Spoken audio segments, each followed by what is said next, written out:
بسم اللہ الرحمن الرحیم۔ السلام علیکم۔ قدیم زمانے کا یہ قصہ ہے۔ بغداد میں ایک سوداگر رہتا تھا جس کا نام ابو قاسم تھا۔ وہ بہت کنجوس تھا، ایک ایک پیسے پر جان دیتا تھا۔ ابو قاسم کے پاس روپوں کے ڈھیر لگے تھے، وہ انہیں روز گنتا اور خوش ہوتا، دن رات اسی فکر میں رہتا کہ کسی طرح اس کی دولت بڑھتی رہے مگر کم نہ ہو۔ سارے بغداد کو معلوم تھا کہ ابو قاسم بہت امیر آدمی ہے، مگر ابو قاسم سب کو یہی کہتا کہ وہ بہت غریب آدمی ہے۔ وہ روکھی سوکھی کھاتا، فروٹ کھانے کو دل چاہتا تو بازار میں دام پوچھتا لیکن کبھی خریدتا نہ تھا۔ اس کے کپڑوں پر جگہ جگہ پیون لگے ہوئے تھے۔ ایک دن کپڑے کی دکان پر گیا مگر اسے دام زیادہ لگے اور اس نے کپڑا بھی نہ خریدا۔ اور اس کے پاس جوتے تو بھکاریوں جیسے تھے۔ ان جوتوں کی اتنی دفعہ مرمت ہوئی کہ اصل چمڑا ہی غائب ہو گیا تھا اور پیوند ہی پیوند دکھائی دیتے تھے۔ ابو قاسم کے دوست اسے اکثر سمجھاتے تھے، میاں تم نے تو بھکاریوں کو بھی مات دے دی، ارے بھائی اب تو نئے جوتے خرید لو، ان جوتوں کی جان چھوڑ دو، یہ ایسے نہیں مانیں گا، اس کے لیے جوتے ہمیں ہی خریدنے ہوں گے۔ ابو قاسم کہتا، ابھی تو یہ بہت چلیں گے، پھینک کیسے دوں؟ ابو قاسم روزانہ یہ جوتے پہن کر بازار جاتا اور کاروبار کرتا اور خوب نفع کماتا۔ اس کی دولت بڑھتی ہی جا رہی تھی۔ ایک دن ابو قاسم نے بہت سی عطر کی شیشیاں خریدی اور اسے گھر لے آیا اور خوش ہو کر بولا، آہا، اس نئے کاروبار سے تو میں خوب منافع کماؤں گا۔ اسی خوشی میں سوچا آج بال کٹوا لیتا ہوں۔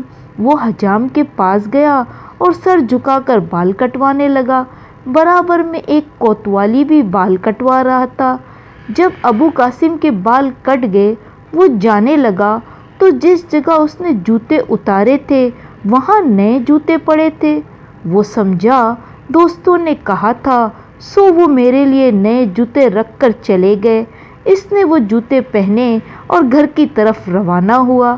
کوتوال کے جب بال کٹ گئے تو دیکھا اس کے نئے جوتے کی جگہ پرانے جوتے پڑے ہیں۔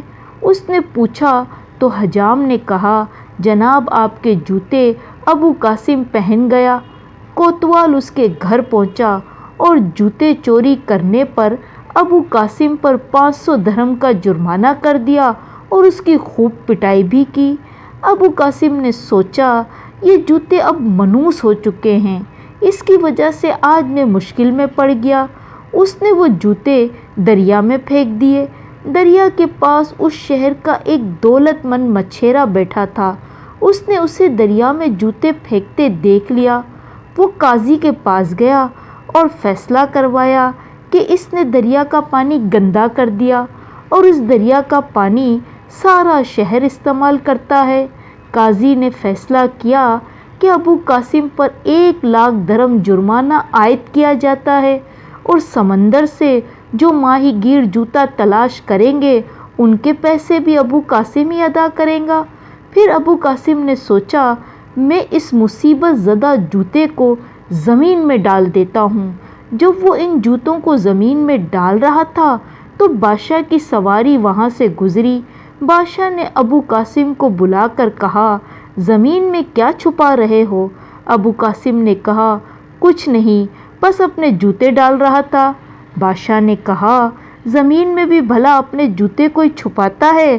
ضرور تمہیں کوئی خزانہ ملا ہے، اور خزانہ صرف ریاست کی ملکیت ہوتی ہے۔ سپاہیوں اس کے گھر کی تلاشی لو۔